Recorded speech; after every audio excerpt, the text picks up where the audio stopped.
The soldier was alone at the top of the mountain. He was the last one left, and his eyes watched as the enemies climbed the rocks from all sides, ascending in a tireless rage to take his life. He knew it would be him against many, but he would fight like a cornered animal, tearing the life from anyone who would harm him with weapons and with his own hands when necessary.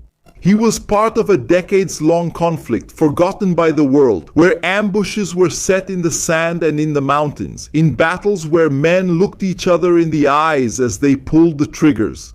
American mercenaries, former Navy SEALs, and former Green Berets took part in elaborate plans to assassinate leaders of different organizations. Men armed with old hunting rifles like their grandfathers fought alongside ballistic missile launchers, so expensive that they could have prevented some of the deaths of more than 85,000 children who died of hunger in 3 years in the country. This is a conflict with such personal violence that people are ashamed to see and acknowledge it.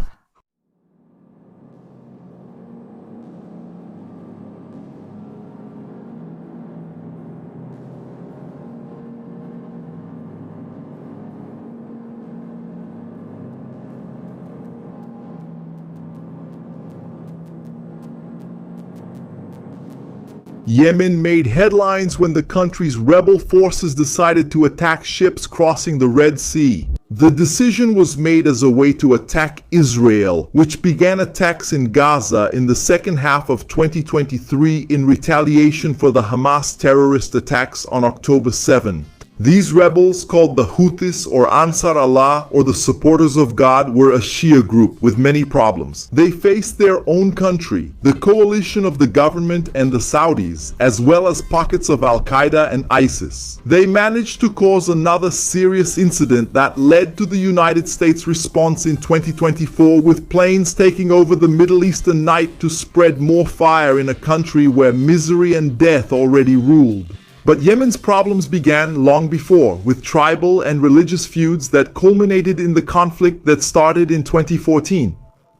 The country's history becomes intertwined when a Shiite group known as the Zaydis took control of the north of the country. Meanwhile, the south was governed by Sunnis represented by the Rasulid dynasty.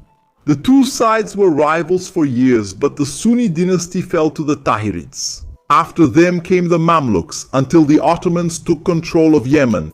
The Turks remained there for centuries, until in 1911 the Zaydites gained prominence by eliminating more than 10,000 Ottoman soldiers in years of fighting. Finally, in a land that saw so many dynasties come and go, they watched the Turks leave in 1918 after their defeat in World War I and be replaced by the British in the south. The Yemenis even tried to rebel, but they were crushed by the British time and time again. It was a time of a fragmented Yemen, still with some groups aspiring to end foreign rule over the local monarchy and unify the country. In the 1960s, the British left after they couldn't withstand the rebellions, leaving the Socialist People's Democratic Republic of Yemen in the south under Soviet influence. Unification would only truly happen in 1990 after so many deaths stained the desert sand with blood, which was never satisfied with receiving it all. Wars returned in 2004 with a discontented north led by the dissident cleric Hussein Badreddin al-Hujah. He complained about the discrimination, about how only the Sunni south was favored. This led to intense fighting with the government, which put a bounty on his head. Al-Hujah was eventually killed that same year. In 2011, during the Arab Spring, the Hujah leaders demanded the resignation of Ali Abdullah, who had been in power since 1999. Power was handed over to Abdrabbu Mansur Hadi, who had to withstand heavy pressure until he was overthrown in 2015. It was then that the Hujah dissolved the parliament and established the Revolutionary Committee. But President Hadi didn't like it, fled, and declared that the war was not yet lost. That was the start of years of escalating war. The Hujah received Iranian support. Iran's special forces, the Quds Force, specialized in unconventional warfare and military intelligence operations, made their appearance. Hezbollah also became well known for its support. Meanwhile, the Yemeni government received direct support from Saudi Arabia and the United States. Support from both sides only served to strengthen the grip of death and hunger over the nation, never to end the conflict. More than 370,000 people were killed between 2014 and 2021, with 150,000 of them due to violence. To this, one could add 85,000 Yemeni children who died of hunger between 2015 and 2018.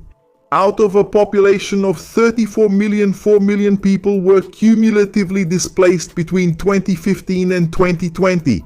All this in a forgotten conflict for which there were no marches or demonstrations. A war, as you will see next, with men fighting in sandals and rags among the rocks, with Al-Qaeda entering cities, with the Islamic State killing government men, and ballistic missiles costing millions of dollars flying through the skies.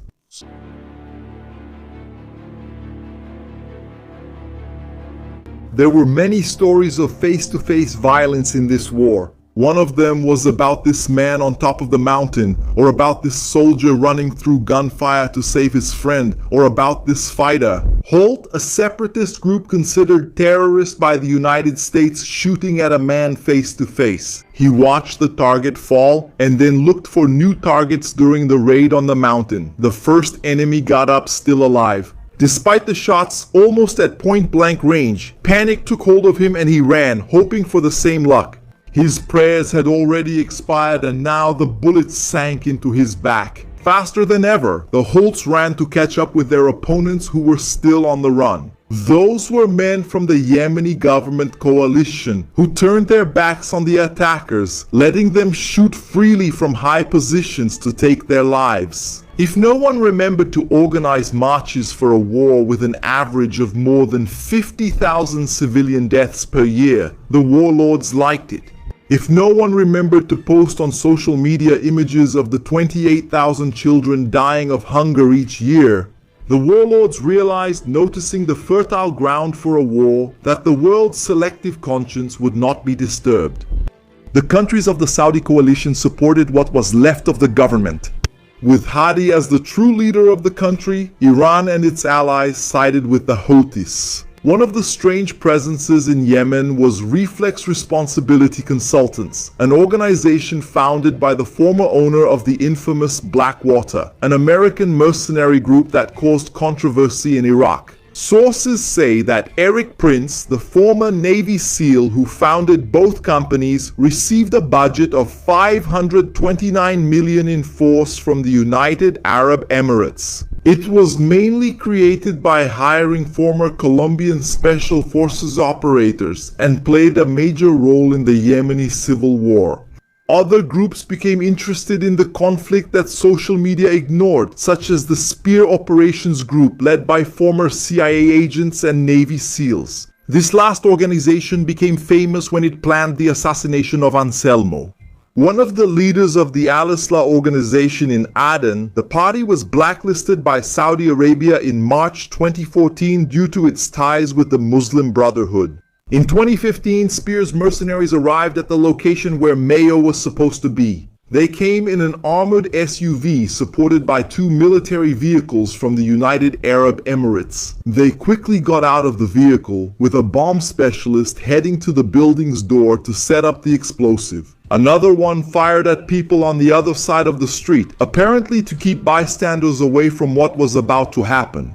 When the specialist announced that the explosives were almost set, the others ran to the military vehicles. The rear transport moved forward and rescued that last mercenary. That's when the bomb went off. They left the area and the explosives in the SUV also detonated to destroy the trackers. He was lucky because he had left the building 10 minutes earlier. Even so, they were successful in assassinating nearly 100 people during the period they were active in Yemen.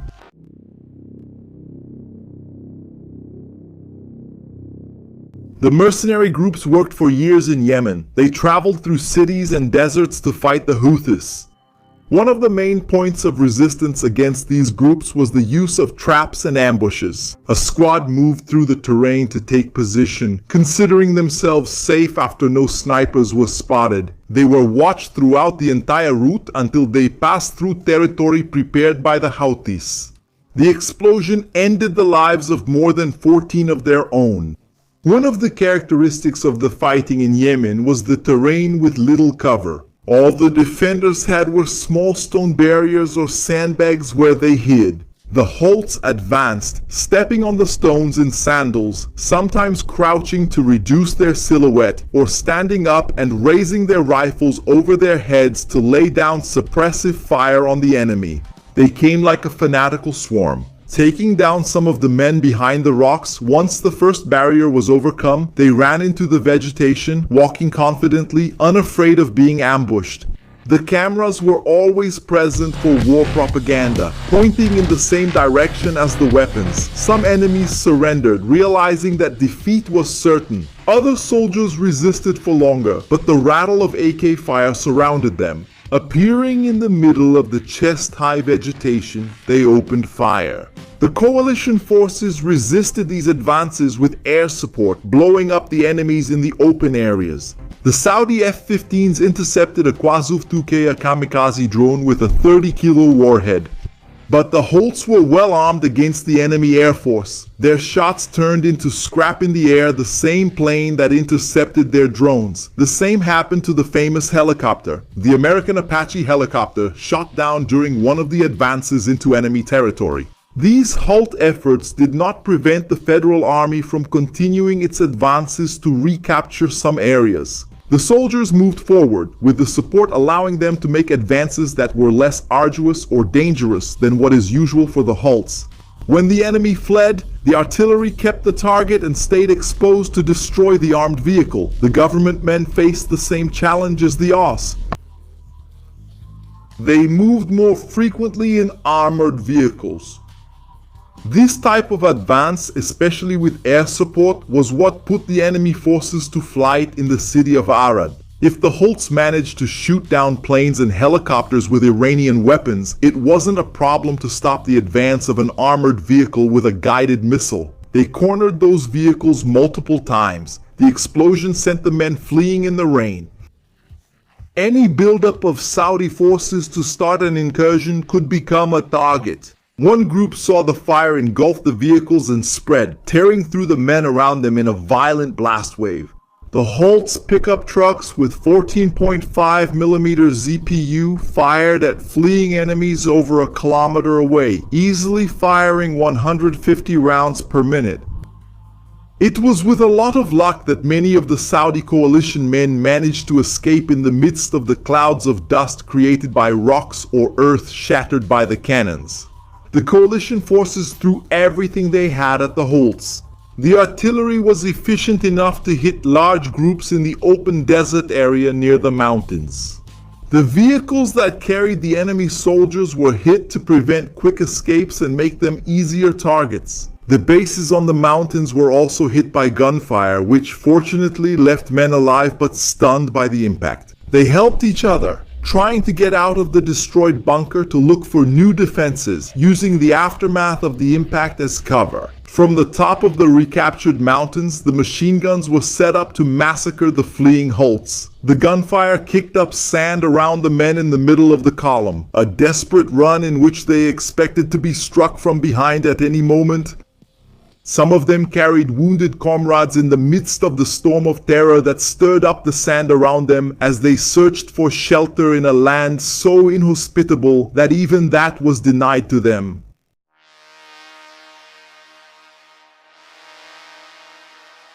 The Holts began the counterattack to retake those lost positions. The march was slow among the rocks, with the rebel soldiers keeping close together. All the enemies were carefully observed through the lenses of scopes and cameras, checking the various defense points protected by stone walls. The initial shots surprised the soldiers who were expecting an attack from the opposite position. The bullets hit the rocks, sending men fleeing. A soldier carrying a PK machine gun felt the shot whiz past his ear before hitting the rocks ahead. One of the men tried to use an RPG but was hit while aiming, feeling his bones break from the impact. He escaped among the rocks. Others weren't so lucky. They went down the cliff terrified, with the rocks scraping and cutting their skin. Little by little, in the slower moments of the escape, the snipers managed to hit those soldiers, leaving only their corpses to reach the bottom of the ravine. Those Saudi soldiers fought back. One of them managed to hit one of the attacking Hulks with a perfect grenade throw. The explosion tore the man apart and left his nearby companions stunned. The Hulks outnumbered them and got too close, breaking through the defenses for closer shots, which gave the target much less chance of surviving. They climbed the mountain, preparing for a new assault against the last soldier on that peak. One of them threw a grenade to clear the way for the difficult entry into the bunker. The explosion made the soldiers take cover among the rocks. The smoke from the grenades and the absence of counterattacks gave the Hulks confidence to climb over the stone wall and fire into the defenses. Still getting no response, they entered the place already expecting a victory. The first one took the AK shots to the chest and doubled over, trying to reach the ground with his last breaths. The other man was running on the rocks and was hit by shrapnel from a grenade, almost suffocating in the midst of the smoke and dust. He tried to ready the AK, but the weapon jammed in his hands. When his comrade appeared to help, the Saudi soldiers emerged. The bullets tore apart the body of the one who had just arrived. He went to the ground while the other had to use the rifle as a club against the soldier. The fight made the two get closer, using any remaining strength. For one of them, help was climbing the hill. For the other, death was slowly approaching as he fought in desperation. At a certain moment, the soldier's left arm moved as if he was stabbing his hand and twisted the blade until the rebel slid down his arms to the ground. The survivor tried to catch his breath and reload his rifle as the fight for his life was still ongoing. The enemies had finally arrived. The weapon roared over the barriers, shooting at anyone who tried to peek over the stones.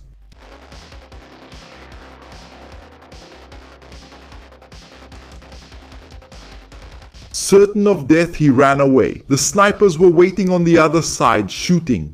He was another lucky man who managed to reach another line of defense. There he was cornered along with the others, exposed to sniper fire as the snipers gradually picked off the soldiers who had not yet fled. It was terrifying to know that every moment was watched through the scope. Bones and heads were shattered by the precise bullets. In the end, the coalition lost even more territory in northern Yemen, almost at the border with Saudi Arabia. The country continued to be a fertile ground for warlords.